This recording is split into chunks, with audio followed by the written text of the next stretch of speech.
नमस्कार, मी समीक्षा देशमुख.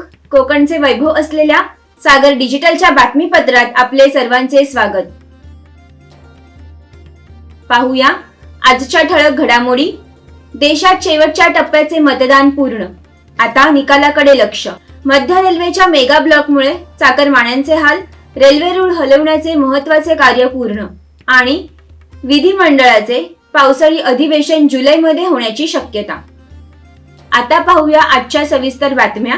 देशात लोकसभा सार्वत्रिक निवडणुकांचा 7वा आणि शेवटचा टप्पा 1 जून रोजी पार पडला असून पुढील 5 वर्षाच्या विकासासाठी जनता कोणत्या पक्षाच्या बाजूने कौल देते या निकालाकडे सर्वांचे लक्ष लागले आहे. तसेच मतमोजणीचे कामही जोरात सुरू असून अवघ्या 2 दिवसात निकाल समजणार आहे.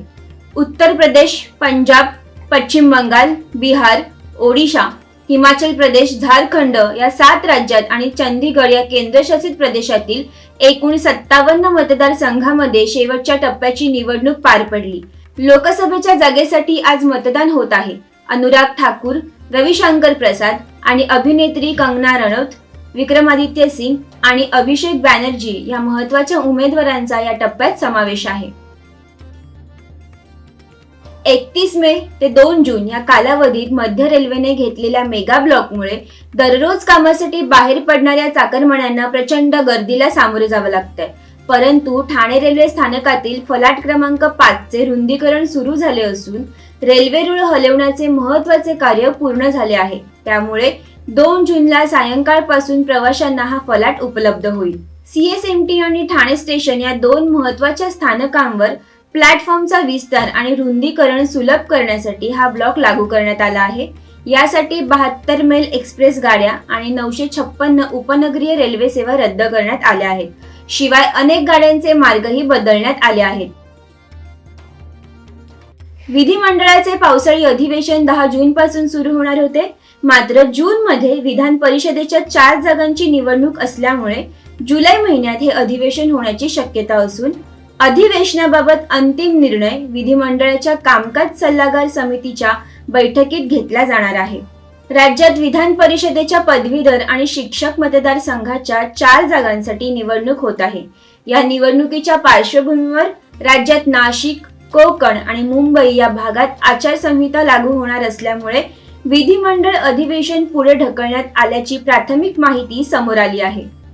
रायगड जिल्ह्यातील सुप्रसिद्ध साहित्यिक रमेश प्रभाकर धनावडे यांनी केलेल्या सामाजिक, सांस्कृतिक, साहित्यिक व पत्रकारिता क्षेत्रामधील उल्लेखनीय कार्याबद्दल मराठी साहित्य मंडळाने सावित्रीबाई फुले राज्यस्तरीय साहित्य भूषण पुरस्कार देऊन सन्मानित केले आहे. आता पाहूया मनसे आमदार प्रमोद उर्फ राजू पाटील यांच्याबाबत विशेष बातमी. मनसेचे कल्याण ग्रामीणचे आमदार प्रमोद उर्फ राजू पाटील यांनी आपला मित्रपक्ष बाजूला ठेवून लोकांच्या समस्येची बाजू घेत ट्विटरच्या माध्यमातून शासनावर टीका केली आहे. तसेच MMRDAच्या ढिसाळ नियोजनाबाबत चांगलेच ताशेरे ओढले आहेत. डोंबिवलीकरांसाठी कामाची नसलेली मेट्रो त्यांचीच वाट अडून बसली आहे. नुकतेच कल्याण शीळ रस्त्याचे कॉन्क्रिटीकरण बऱ्यापैकी पूर्ण झाले आहे. मात्र आता त्याच्या मधोमध मेट्रोसाठी खड्डे खोदण्याचे काम सुरू केले आहे. खरं तर कल्याणशील रस्त्याला पर्यायी रस्त्यांची आवश्यकता आहे. जोपर्यंत कल्याणशील रस्त्याला पर्यायी रस्ते होत नाहीत तोपर्यंत या रस्त्यावरचे सुरू असलेले कल्याण तळोजा मेट्रोचे काम बंद करून पलावा पूल, लोढा प्रीमियर, रनवाल व अनंतम येथील वाहतूक कोंडीवर उपाययोजना करावी. अन्यथा पावसाळ्यात जनतेला सद्यस्थितीपेक्षा अधिक वाहतूक कोंडीचा सामना करावा लागणार असून प्रचंड हाल होतील, असे राजू पाटील यांनी ट्विट केले आहे. या होत्या सागर डिजिटलच्या बातम्या. या बातम्यांसंदर्भात आपल्या सूचना आणि प्रतिक्रियांचे आम्ही नक्कीच स्वागत करू. पुन्हा लवकरच भेटू नव्या बातम्यांसह. तोपर्यंत धन्यवाद.